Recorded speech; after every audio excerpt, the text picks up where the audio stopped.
we go. All right, everybody. We're live here at the Attention Era Media Studios, overlooking beautiful downtown Milwaukee. You're watching hour 16 of 24 hours of live Google Hangouts. So that's we're actually 2/3 done, guys. So what an accomplishment. 66.6 repeating. Yes, repeat with the line over it. Exactly. So today we're covering a whole wide range of community manager topics in celebration of 6 years of CMAD. Also, this is 3 years now we've been doing this. We'd like to quick give a special shout out to our CMAD award sponsors. That's BTC Revolution, Blockler, Higher Logic, Community Manager, Online Community Results, socialmedia.org, and Sprout Social. So we're the gang from My Community Manager. My name is Brew, co-producer here at MyCMGR, also Director of Awesome at BTC Revolutions. Hey everyone, I'm Sherry Ruddy. I lead Community and User Experience at Rebellion Media and co-produce CMGR Hangout here with Brew. Hey guys, Dom Garrett. I am a freelance extraordinaire, Highlander, everything, all of the above. And I also help Brew and Sherry and hang out with them with stuff with My Community Manager. Awesome. So before we hand things over to Sarah and Daryl to talk about agency, social media, community management, Dom, I hear we have an award to give away. We do have an award to give away, and this was a very, very tight race. First off, again, I want to say thank you to everybody that sent in nominations. We had such a great turnout for that. And thank you to the awards committee that I sent a bunch of emails to that responded very quick and went through all of these nominations. And the award we're going to give away is for fastest fingers. This was very, very competitive, quickest response time. There's a lot of really quick responders out there. But if everybody wants to give a drum roll. All right. This goes to Matt Kelly at Crowded Worlds. Congratulations. You had some really, really outstanding nominations in there, so congrats on being the fastest fingers. It's at Matt Kelly? How do you say No, it's at Crowded Worlds. At Crowded Worlds. So like a lot of worlds, and there's a lot of crowded. It's crowded. Okay, yes. So everybody tweet at Crowded Worlds, say congratulations on having the fastest fingers. So I guess with that, Sarah and Daryl, we'll hand things over to you guys. Take it away. Thank you, Brew, and thank you, everybody at My Community Manager. So yeah, like Brew was saying, welcome and thank you everybody who's listening and watching in. Thank you to our awesome panel. We're going to be talking about social media and community management within the agency world, and we've got a nasty lineup, or panel, nasty being good, so you guys are awesome. But before we start, we want to do introductions, and I'll start off first. My name is Daryl Villacorta. I am the social media manager at Sprout Social. I handle a lot of the inbound and outbound stuff. If you've ever interacted with Sprout Social, you're talking to Leaf. That's me. And going to kick it off to my coworker, who I'm sure many of you know, Sprout Sarah. Hi guys, Daryl said I'm Sarah Nagel, also known as Sprout_Sarah on Twitter, and I'm so excited to have this amazing panel with you guys here today too. Here at Sprout, I really focus on social media marketing and building a loyal community. But I think we can all of us have maybe had experience with agency social media management, and we have a really diverse lineup of perspectives here today, so I'm really excited to hear from you guys. So again, we'll start off with introductions. If 60, if you want to go first, that'd be great. Yeah, sure. What can I say? My name's 60. I'm calling from London, England. I'm the incumbent community manager at True212. We are a content marketing and social-led agency, and I'm currently working on a content marketing campaign for a FTSE 250 listed company called Workspace Group. And yeah, thank you for having me. Great, we're thrilled to have you here, calling in from London especially. All right, Molly, over to you next.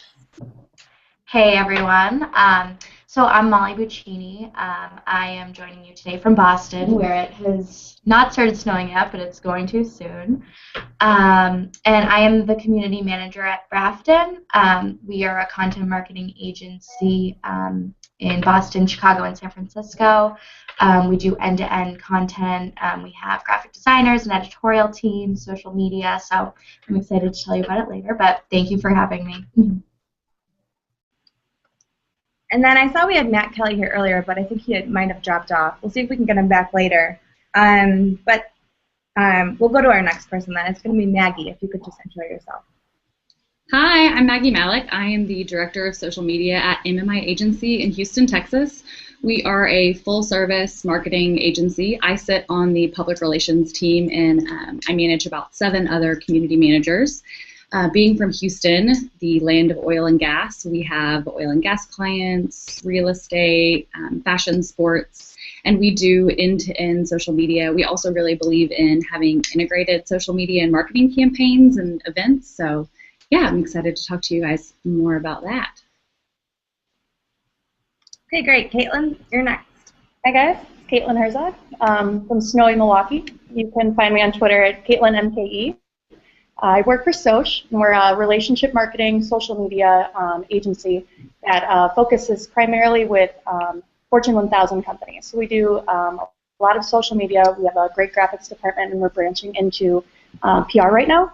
And so yeah, I'm really excited to tell you guys a little bit how the life is like here in snowy Milwaukee. Great, we're thrilled to have you. And then Josh, you're next.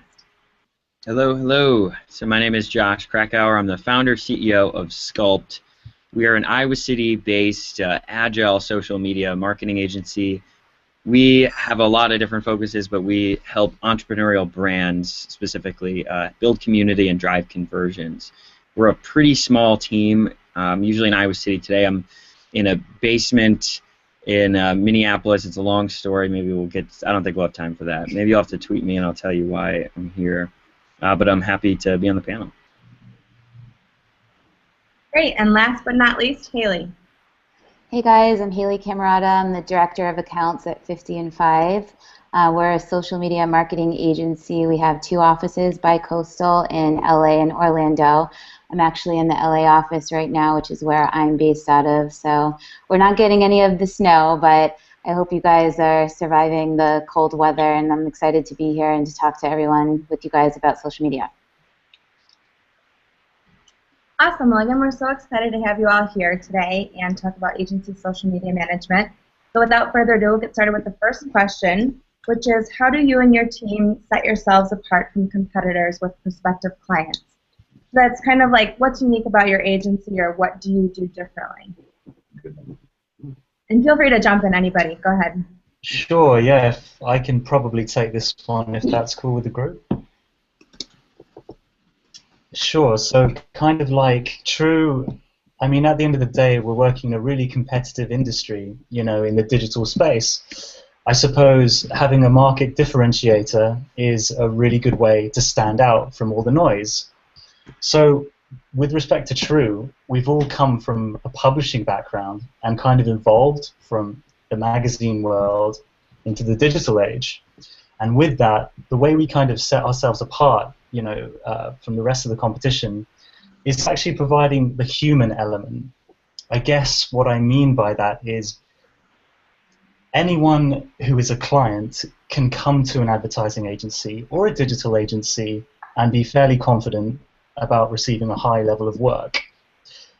We understand at True that when your clients come to you, they are actually looking for a human and personable connection. So with that, together with having the confidence in our abilities to do the job, as does, you know, every agency in the game, we pride ourselves on being very kind of emotionally intelligent. We like to wine and dine our clients, but we also strike very good relationships with them as well, and even see them sometimes, you know, outside of office hours. So to stress, it's that very human connection that we try and breed with our clients, and we do a good job of it, and we have fun. Much to what 60 said, we are just solely a social media company here in Milwaukee, and we, unlike full service agencies, you know, where they might think of it as like an afterthought, this is all we do. So we're really good at just sort of like honing in all of our focus onto social and humanizing the brand, like he was saying. So with that, we really know how to kind of engage with the community a little bit more, and we're always we're always upfront and the first person to see everything rather than maybe checking in once or twice a week, which some agencies might do. So we're really on board with being just like the humanized version of the brand that we're representing.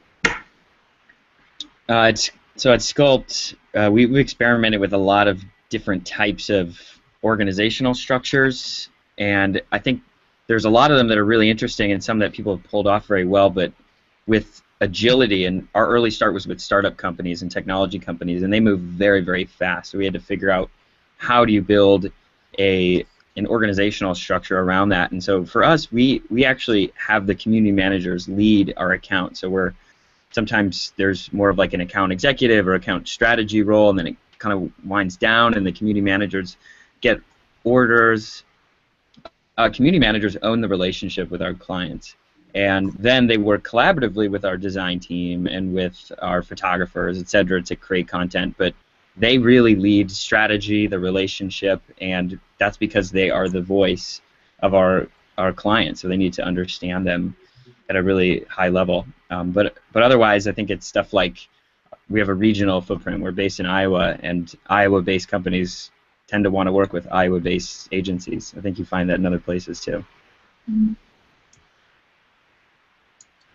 Kind of to second a little bit what Josh said too, I think one of the things I think that people get nervous about when they work with a full service agency like MMI is that social media will be a little bit of an afterthought, but you guys know it's so important to have a great relationship with your clients to do social media really, really well. And so from the inception of any new brand launch, our social media team is a part of that process. We do a ton of research. We are very opposed to doing social media for the sake of doing social media. And you guys know you get lots of brands who come to you and they think, so-and-so's on Twitter, we should be on Twitter too. We spend a lot of time at the beginning building a case for why we need each social network, what our response guidelines will be for that social network. We essentially help the brand write a brand Bible for social media. And that really dovetails well into what they're doing, whether it's traditional marketing, what kind of in-person events are they doing. I mean, we kind of think of social media should be everywhere that the brand is, so we think of end-to-end integration. How are we always talking to a brand's customers? And so, but yeah, like everybody else said, I think it's really important, that human element. We're constantly monitoring. I think our clients know when they come to us, you get that person who's going to be able to answer the phone at any time, who's going to be waking up in the morning and checking Sprout Social to see what crazy stuff happened during the night. We're just always involved, and that's kind of the way we sell it, is we're going to be your buddy and we're always going to be there for you. Yeah, and just to sort of reiterate what everyone said, client relationships are definitely first and foremost one of the most important things to us at 50 and 5 as well. But to change it up a little bit, it's nice to have a buzzword to something that we feel like we've been doing since the start of our company in 2009, and that's influencer outreach. It's something that I think has really sort of shaped the industry and the way that it's going, and it's definitely a huge thing that we're focusing on in 2015 and really important to our clients.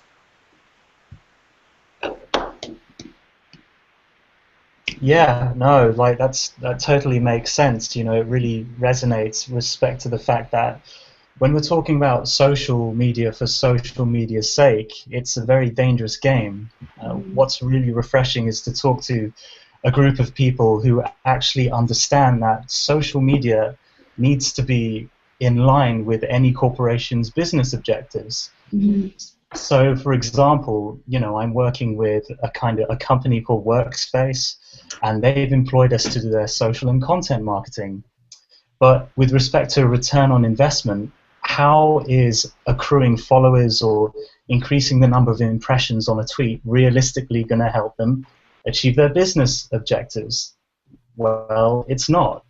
When we start thinking about things strategically and understanding that social media can be used as a catalyst with regards to boosting web traffic, then we're talking about a situation where we're bringing social not only into the marketing mix, but taking the organization's core values in terms of an objective and thinking big picture, and it's just a really exciting place to be.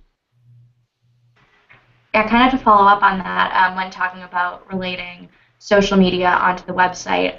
That's really where Brafton is, I would say it's our strong suit, because we have a one-team approach. So we have all of our writers and our designers and our videographers working with our social media strategists to collaborate on making decisions that are based around what's relevant to our clients and their goals. So it means there's a lot of consistency and they're really getting the most value from their content. If someone asks a question on social, our social media strategist can just pop over and talk to a writer, talk to a videographer and say, you know, do we have something from our archives that could be pulled in? And it's really kind of getting people to capitalize on what we're already producing, bringing it full circle. You guys are almost getting way ahead of yourselves in terms of our discussion questions. So bring it back a little bit. But I mean, it's an amazing insight so far, obviously. But I just wanted to kind of go back and focus on like what are those beginning steps. So this may have already been covered too. But I mean, when working with clients, what are those first steps that you take with them? Do you kind of take stock of their current communities or look at what they're already doing? How do you start that relationship and set that strategy and guide them? I can jump in first if everyone's okay with that. So I think the discovery process is really important to us, and I think to any agency they would agree. Making sure that you're listening to each and every one of your clients, what their needs are, what their brand voice is, sort of figuring out what those guardrails are as far as what they are okay with and what they're not okay with, and just making sure that they're comfortable. I think handing over your social media platforms and your passwords and your brand to an outsourced company can be sort of scary at first. So I think that discovery process is really important to make sure that they're really comfortable and we're not doing anything too fast, and that, you know, we really have an understanding of what their needs are and what their brand voice is before we start to get the process going. One of the things that we've started doing in that discovery phase, which is, I totally agree, so important, is we've started investing a lot in interviewing either their customers that they have now or prospective customers.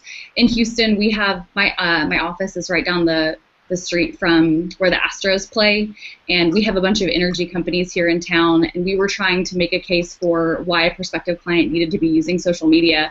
So we went with notebooks and polled a bunch of people outside of the baseball stadium and asked them, you know, is it important for you in an energy company that they be on social? What networks do you care about? And that really helps us go back to explaining why this is good for your business, why this is going to help your bottom line. People want to talk to you. They want to engage with you. And so that's been something that really in the past 2 or 3 years we've started to spend a lot of time on and invest a lot, whether we do SurveyMonkey or we find a way to do it in person. We spend a lot of time on that, you know, prospective customer research. I think you could say that it's basically the same process that you'd recommend if you weren't outsourced, if the brand wasn't outsourcing this. It's probably the same recommendation you'd make, you know, someone do regularly, you know, maybe annually, do not just an audit like on the surface level, but do some real customer discovery and ask those and live inside of your customer's world for a little bit and understand all of how they actually use platforms, how they want to engage, and beyond that, just how do they make decisions and can be influenced. And you can break it down. I think everyone has super interesting intake processes that are pretty unique to their firm, and I think that's the interesting stuff for us. If we understand the vision, the goals, the audience, the current marketing, what's worked, what hasn't, and you know what they want from an expectation of us, I think that's enough for us to dive deeper and take over. Totally. I mean, I totally get where you guys are coming from. It's especially with respect to what Haley's saying, and Josh and Maggie. It's the kind of human discovery element. There's a really good book written by Deborah Ng called Community Management for Dummies. And at the end of the day, a successful strategy is going to revolve around, you know, the agency putting themselves in the shoes of the audience or the community members. One thing at True, what we try and do is think outside the box. So with respect to one of our clients, which is a desk provider for a lot of freelancers, we put together a couple of events, drinks events, and instead of sending around a digital survey monkey, we were able to invite 50 people into a room who were customers and just kind of chat to them during the cocktail party about what they use social media for, which social platforms are they on, what content do they like to see on social media. So adding that kind of social element to social media is something that's working quite well for us. Kind of back to what Josh was saying regarding knowing what they had done in the past or what their plans are for future goals. We've got a coaching element to Soch as well, where we have smaller businesses that might not be able to afford full-blown management. So we kind of teach them the ins and outs of maybe a little bit more high level than not how to run their own social media. And then you get kind of like what you had said, wow, this takes a lot of time. They don't recognize how much work it can actually be. So knowing their goals is also very helpful for us to kind of nail down exactly the content we need to be doing, if we're going to be engaging with them, if we're going to be just informing the general public or whoever's following. So it really helps us kind of piece it together for each brand. And each brand is different, as you all know. So it's kind of funny to see the change of priorities for different brands. Kind of opposite to that coaching that you were just talking about, Caitlin. Do you guys ever have an experience where you need to educate and really ease the mind of clients who are hesitant to relinquish control of their social media profiles? And how do you go about explaining to them that you got it from there? Yeah, even when Soch was starting, it's really evolved in the last 6-7 years, obviously, with the use of social media for brands. So in that time, obviously, that trust you have to, prove to them, this is going to benefit your business. And so with time, that obviously changes, and we have, numbers that that can support our efforts. And with that, the proof is in the pudding. If you've got the numbers to say that you're doing a good job, and they can't argue with that. So that's kind of what we've had to develop and establish over the course of the last couple of years. And actually, really quickly, I wanted to welcome Matt Kelly, who just joined us. Matt is from Social at Ogilvy. Matt, can you hear us okay? You might be frozen again. Okay, never mind. 2 seconds. Matt, feel free to jump in. No, okay. Okay, that's all right. We'll go back to that question then. Has anyone else had to... Oh, there's Matt. He's like this. He is a stone. He's frozen. Okay, we'll just keep talking, guys. So has anyone else had to really explain to a client what you're doing and kind of convince them that it's okay to let go of the reins of their social profiles? I can go. I feel like it's kind of natural for clients to feel apprehensive or fearful when they're first starting out with, an agency to relinquish control. And if that's one of their fears, one thing that we always encourage them to do is dip their feet in as well. Right now, I'd say about half of our clients post alongside what our teams are doing, and I think that makes for a really diverse social experience. So, if they're afraid, it's not like they're handing over the key. We like to think of it kind of more as we both have keys. I can jump in a little bit too. I think that every client's KPIs and what they're expecting from hiring an agency is different. So that's definitely not a major focus from the beginning, but it's something that we like to think about and make sure that reiterate to them so that they know that we're keeping their main goals in mind, and that the metrics are, whether they be impressions, whether they be follower growth, whether they be conversions, just making sure that we keep hitting on that point so that they know when we do eventually take over the accounts, we're always going to have that main goal in mind. Yeah, I totally relate, especially working for a FTSE 250 listed company. We find that one of the main barriers to entry is actually getting buy-in from the whole executive board. As we probably all know, a lot of CEOs out there are complete technophobes. They don't actually get social. they don't use social on a regular basis.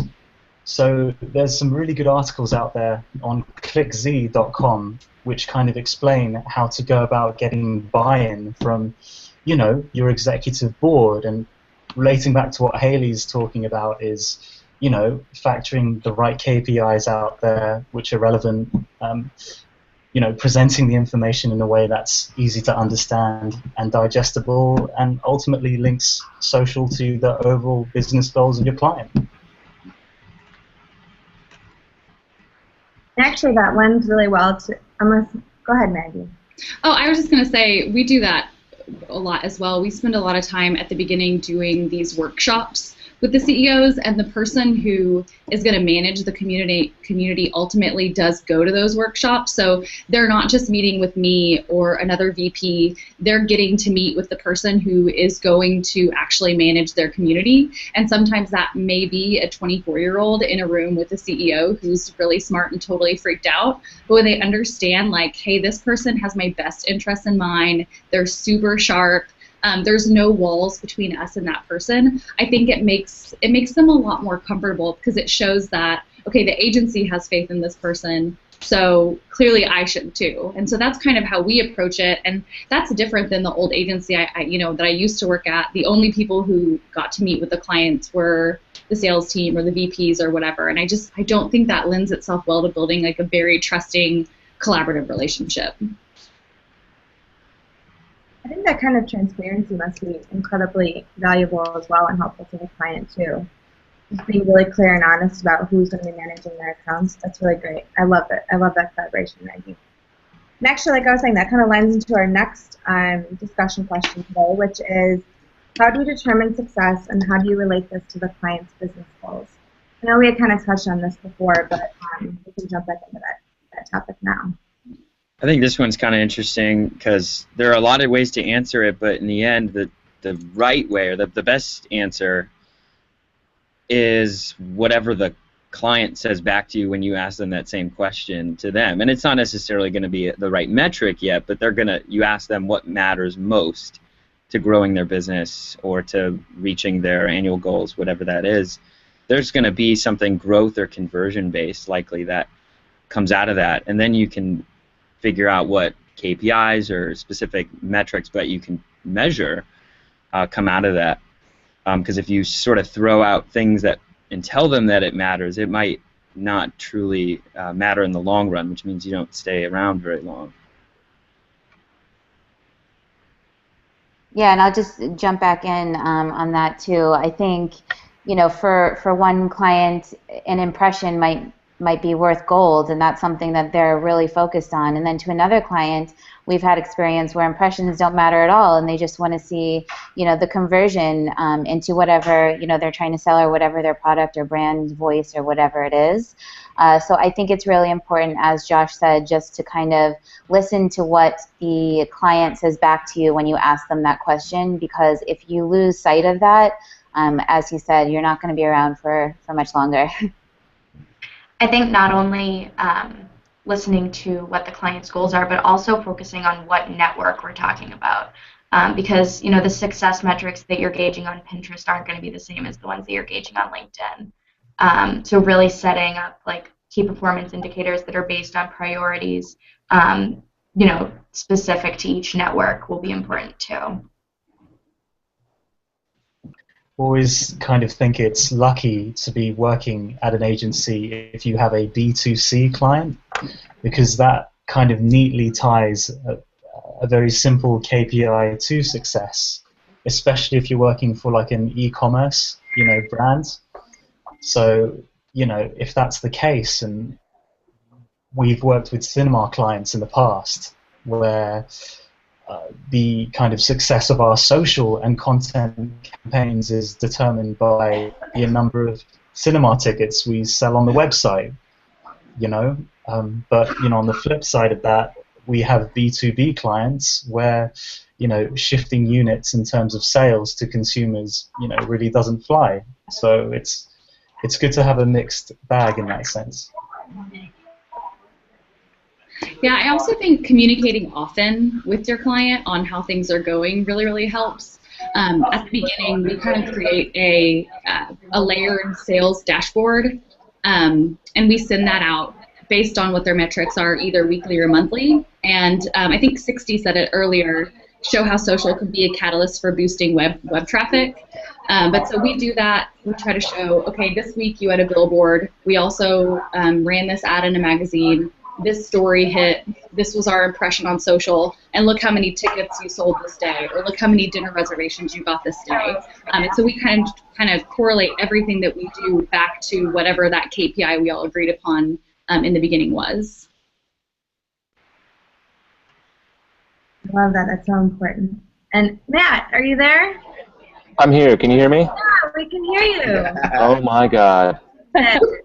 I've been on an IT odyssey for the last half hour, so I apologize to everyone. No worries, but you're here, and that's what counts.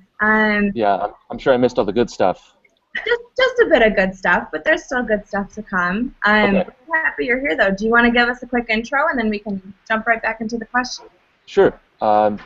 You can't tell because I don't have a lower third yet, but I'm Matt Kelly. I'm with Social at Ogilvy. I'm an account director, senior social strategist. I work on oil and gas. I also work on alcohol and new business efforts. I've been here for 2.5 years, and I come from Weber Shandwick and State Farm corporate side. So a lot of social media goodness and how big organizations deal with getting into social media and all the community management that goes along with it. So. Great. Well, we are thrilled to have you here, and we were actually just talking about how you, what are you measuring to determine success according to a client's business goals? So kind of aligning your metrics and what you monitor as an agency with each client's individual goals. Yeah, the really crappy answer is it all depends. But it's also true. I mean, you know, when you work on large blue chip clients versus working on maybe a local client or a pro bono client, your goals are going to be completely different. Your objectives are going to be completely different. So I think everything falls into different categories of like awareness, acceptance, and action. You're going to have KPIs along those along that continuum somewhere. Obviously, share of voice is going to be important. Impressions are going to be important for certain clients who are looking to like jump into the marketplace. But we do some pretty sophisticated measuring here, based on advocacy, based on like social ROI and things like that. So we track advocacy over time for some like reputation-based brands. So it really just depends. Has anyone had any really wacky measures of success from a client or things that they had to track? Can you say that again? Sorry, I don't quite understand you. Has anyone had any really kind of different things that they've had to track for a client, or things that maybe you thought were important and they didn't, or vice versa?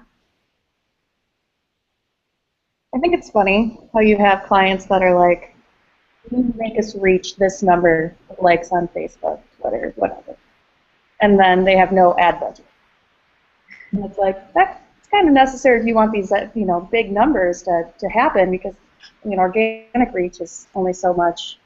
You have to throw, Facebook needs money. Facebook needs to be paid. So it's just funny to kind of get that through to them. It's very interesting. Kind of a wall right there. You don't quite see that. Yeah, totally. I think we still live in a world where maybe what you would call vanity metrics, you know, audience metrics, that still matters so much in the beginning of a conversation. At least sometimes, if they have been doing it internally, or if they think that outsourcing now equals like extreme accelerated growth and lots of likes, and that likes equal dollars immediately. And sometimes they can, but not in most cases. So I think everyone feels that same, and then it's just a matter of education, which goes back to the previous question. Well, and I think something to note is that there's an audience and a voice out there for every client, and no matter how weird you can turn it into what a specific client, a client's needs might be. We've had some interesting clients. I think one of ours, we were trying to sell or help sell horse insurance, which you would think is really interesting, really complicated, and finding that metric that helped them to feel like they were getting what they were putting into it was interesting, and we ended up doing a really good job at it and helping them sell some horse insurance, which over social seems like it could be a little complicated. Is horsepower a metric? Because if it isn't, it is now. Yeah, exactly.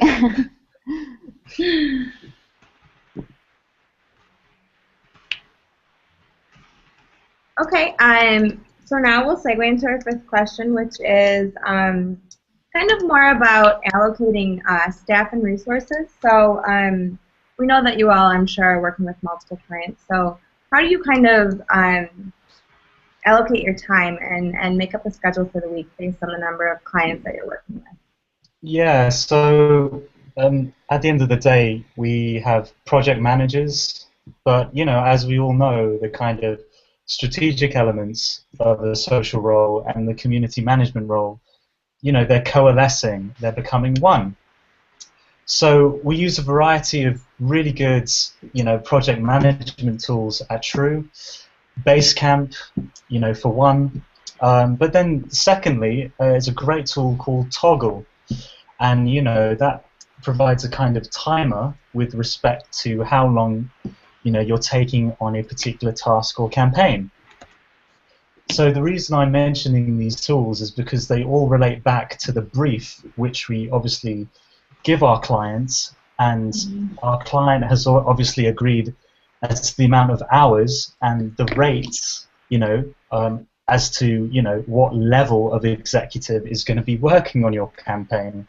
So, for example, we could charge a certain amount if you just want the account directors to work on that campaign, and subsequently the amounts would reduce depending on how lower down you get on the, the food chain, so to speak. So it's great to be in a very organized atmosphere in that respect.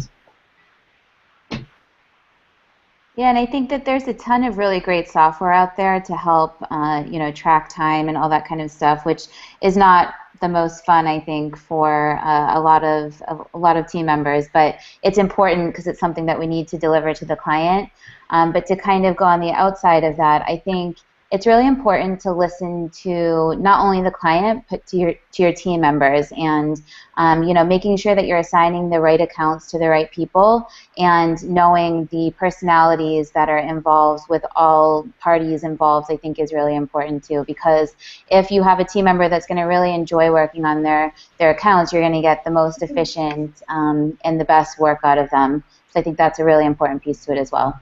Much to what Haley says, we've got a wide variety of clients who deal with small engines, the brats, and so we've got like some of the funniest sausage jokes you can ever think of, but then we also have to be kind of serious and talk about the business of small engines. And so having the ability to kind of be transparent and like talk about how like having the correct people on the accounts, I guess is the right word. Some people are better at talking a little bit more, for lack of a better term, professionally, and others are a little goofier.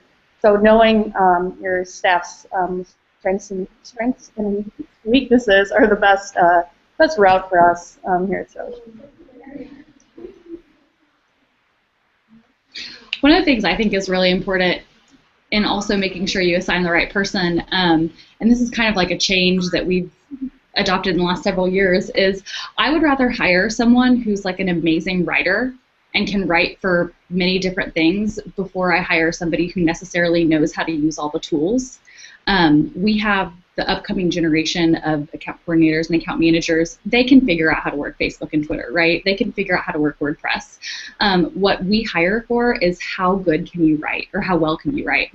And I can't even talk, so maybe I shouldn't be hiring anyone. But so that's one of the things that we think is really important. And we've started actually giving writing tests in the interview process, just to make sure that that's something that they really, really love. Because as a community manager, whether you have to switch, voices, between several brands during the day, the bottom line is you're going to be writing all day long, and you have to like to do that. And so that we've kind of switched direction with that a little bit in the past several years.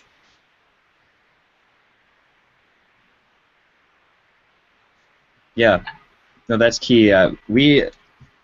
We don't. I realize talking from other people that there's a lot of structure in some places that just really work with their culture and with the way that they've built out their organization, and to be able to project manage and have someone that knows the client and the industry well enough to, I guess, to assign them that. I think that's very hard to do in social because things move so fast, and use sort of adaptability is maybe what needs to happen. So for us, we just have very honest conversations every morning. We have a daily stand-up. I think a lot of people probably do some variation of that, where we talk about what we actually have bandwidth for or what we don't, and figure out how to pair up and to allocate other people helping with one account. I think if you're only one person owns that account and can work on that account, you sort of hijack yourself too. So maybe that's helpful or not. There's a question for all of you. It wasn't in our discussion question, so be prepared. But Matt and I were kind of chatting about this, about the landscape of agency social media management. So we're noticing it seems like a lot of brands are bringing community managers and social media managers in-house to manage brands. So how do you think agencies fit into this in the long run, and how do you kind of show that you can provide seamless management without being in-house? I think one of the arguments that we use, and again, hailing from Houston, where there are, a lot of oil and gas companies, they really like to have things internally. One of the things that we really pitch is that when you hire us, because we work with so many different industries, we are seeing trends and changes in not just the social media landscape, but the way that people digest information. We see those trends before they happen. And if you only have one internal person managing things, there's a lot that they can miss. Advertising, social media marketing is changing all of the time. So that's one of the things that we really, we talk about a lot. And then to Molly's point, I feel like you really can partner with those internal people. So if they have an internal person, that can be our advocate. How can we structure a relationship where, we work together? And again, I think in Texas, in Houston specifically, oil and gas companies do like to have that internal person. They usually have to get everything, through legal or whatever. But that's kind of how we position it as an agency. Same goes. Yeah, sorry, Caitlin, after you, please. Okay. Same goes with our coaching program. We do a lot of brainstorm sessions, like weekly. It helps that I'm not, deep into the brand like they are every day. So they might need like a little sense of creative help, and because I'm just honing in for just an hour of my time, it's easier for me to kind of have fresh ideas and kind of help them along with the process of their marketing goals. And I think it's always helped us, I guess, kind of establish a better relationship too with our clients, because we're not trying to take work from them, we're just trying to help them. So they can go about doing it in an internal way as well. Agreed. I mean, at the end of the day, the digital strategist and thought leader Brian Solis really campaigns for social to be, fully integrated into any organization, i.e., take it in-house. So I'm really kind of linking back, and in agreement with what Maggie's saying, is the way True plays this is we allow our clients to have a kind of complementive relationship with respect to the fact that we as an agency can establish the center of excellence for social in their organization. So an example is I look after sort of 80 different Twitter handles for one client, and that's because this client has a load of different centers all over the UK. Now, how we went about kind of creating their center of excellence for this company was simply by offering social media training for their body of staff, sort of thing. So the advantage to that is, it is another kind of, an arrow in our armory, if you know what I mean. And then secondly, we're kind of assisting our client with fully integrating social into their organization. Yeah, I think it really comes back to, the fact that we have so many clients that we have a handle on, like, the benchmarks and the competitive strategies that are happening in different verticals. And being an extension of their marketing team is only going to, help them. Yeah, we always want to position ourselves as partners rather than, you never want to come into a situation and, butt heads or anything like that. It's more just about being a partner with them. As Molly said, an extension of their marketing team is really important, because if you take that piece out of it, they tend to be uncomfortable, and you always want to make your clients comfortable. So partnership is key, I think, in any sort of role that you're going to take as an outsourced company coming into an in-house marketing department. Yeah, it's, from my standpoint, working at Ogilvy, it's kind of this massive company, and so I think the way we differentiate ourselves is really offering everything. So being able to weather the storm by offering PR, advertising, e-commerce, like just a higher level strategy, or if you need someone to be on a page for 5 hours, we can do that too, but that's probably not the most advisable way to use us. But I think everyone here has sort of talked about like playing to the strength of what your agency is. So whether it's those relationships that you built your agency on, or it's being massive, I think that, and understanding transparently where the industry is headed. So, like Forbes came out with a survey in 2013 saying 56% of brands had moved external assignments in-house. That really alarmed some people. And 60% now use in-house capabilities, and this continues to trend upward. So I think if we can know that and we can get ahead of that and offer things like, you were talking about training opportunities, that's great. Teaching a man to fish is probably where the industry's headed, but also being a partner. And that's really the best position for both sides anyway, especially if you're looking at community management. No one wants to pay an agency when, like, rudimentary kindergarten math will tell you that you can spend 3 times less doing it in-house, like managing a page. So if you find ways to smartly help your clients and to smartly train them and to be partners, I don't really see agencies going anywhere as a function, but I do see more in-house capabilities, and who knows really what that means. Cool, awesome insight. So as we're wrapping it up, this is our last question for the day. So thank you again to our awesome panel. You guys rock.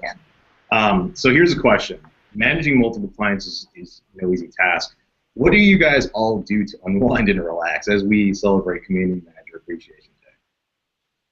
Dancing. I'm going to go out and say I'm a massive fan of, after you've had a whole really hot day, you put on a bit of Backstreet Boys, Oh my there's the full-length mirror in your room, and you can just all let it hang out. That's how I do. I can't tell if you're being serious or if you're totally joking. But yeah, on a more serious note, I do, dancing.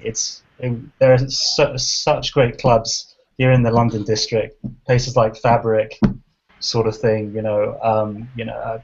Concrete, plastic people, anything from dubstep to electronica, and yeah, get your people together. It's on. So I go see the Backstreet Boys in person, and that's how I relax. I don't know if y'all can see that, but yeah. Anyways, no, I drink a Backstreet Boys conversation. I had no idea. No. I'm a huge golfer. I like to go outside, kind of unwind by completely being off the grid, turning off the phone, leaving it in the car. Obviously, I'm not golfing right now, but in the summer, that's what I like to do. Otherwise, just give me The Bachelor, give me a glass of wine, and I'm going to live tweet it. That's what I do. No shame. I think for us, it's really important to hang outside the office too. So getting to know each other personally, and whether that be going to lunch, going to get a drink, going to a sporting game, whatever. We try to do it at least once a month, and then outside of that, we on Fridays we'll do little brainstorm sessions and and play taboo, and just little things that we can sort of let ourselves go a little bit, give us a couple of minutes to just sort of relax and have some fun together. Jumping off that. Oh. Nope, sorry. I was gonna say this is my cat Biggie. So I have two cats, Biggie and Marshall. They're little rapper cats. Other than that, I like to CrossFit, but that's the only thing I'll say about that. Sorry, didn't mean to step on you. Oh no, that's okay. Yeah, we all actually really enjoy each other's company too, which is nice. So we're spending all this time together at work, and then after work, we kind of all end up hanging out together anyway. So it's a good balance. We do a thing on Thursdays. It's called Throwback Thursday. At 4 o'clock, we sit in our lounge and we throw back a beer together, kind of unwind and talk about our week. It's pretty awesome. Oh my God, I can't answer this question because I don't relax. I was like, this is the hardest question to answer when you handed these out. But if you ever do spend, and I'm kidding, I do go outside sometimes. But if you do find yourself just watching things leisurely, I love Vice documentaries. Vice updates their channel every single day with insane videos, and you have to check it out.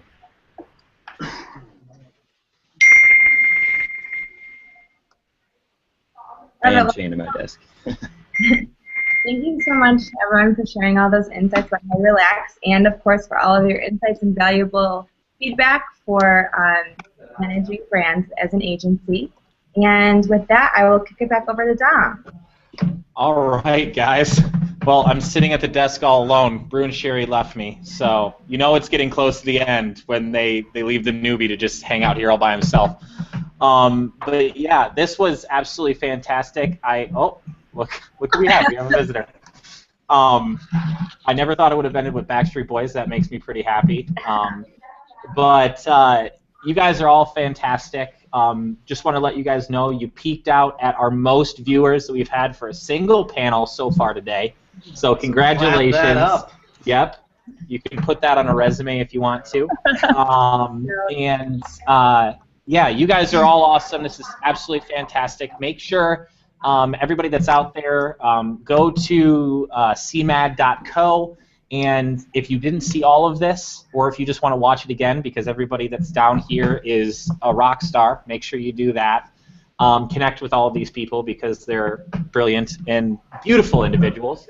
And I think up next we have humanizing the brand. Yeah, exactly. Humanize the brand to build real community.